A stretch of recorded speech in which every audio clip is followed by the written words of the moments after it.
The Trump administration has told hundreds of thousands of migrants from several countries that they are losing their legal status in the U.S. CBS News immigration and politics reporter Camilo Montoya-Galvez joins us now for more on this. So, Camilo, very good to see you. How did this decision come about, and who are these migrants that are being affected by the move?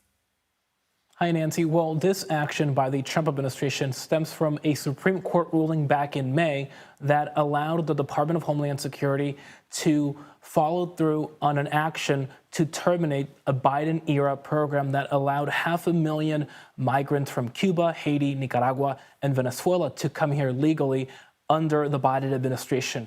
At the time, officials said that this policy was designed to dissuade and deter migrants from crossing the U.S.-Mexico border illegally by offering them a legal mechanism to come here to the U.S. But the Trump administration, Nancy, has argued that this policy was unlawful and that the people who came under this initiative were not properly screened and vetted. And now this program has been officially ended. And the hundreds of thousands of people who came under this initiative are now being told, Nancy, to use a smartphone app to sign up for self-deportation, to leave the country voluntarily. Otherwise, officials are warning them that they will be found, identified, arrested, and forcibly deported from the country. But if they don't self-deport, are there any channels for any of them to stay in the country? We're talking about more than 500,000 people here. It's a huge population of migrants, Nancy. That is completely right. And yes, some of the migrants who came under this policy may be able to stay here legally under other programs. For example, migrants can request asylum and receive asylum if they fled political persecution or persecution because of their religion, race, nationality, or other certain grounds protected under U.S. asylum law.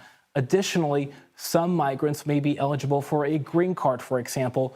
Cubans, under a Cold War era law, are generally able to get a green card under that law dating back to the 1960s. So some of these migrants may have other options, but for many, this was the only lifeline to be able to stay in the country legally. So now they face the prospect of becoming undocumented.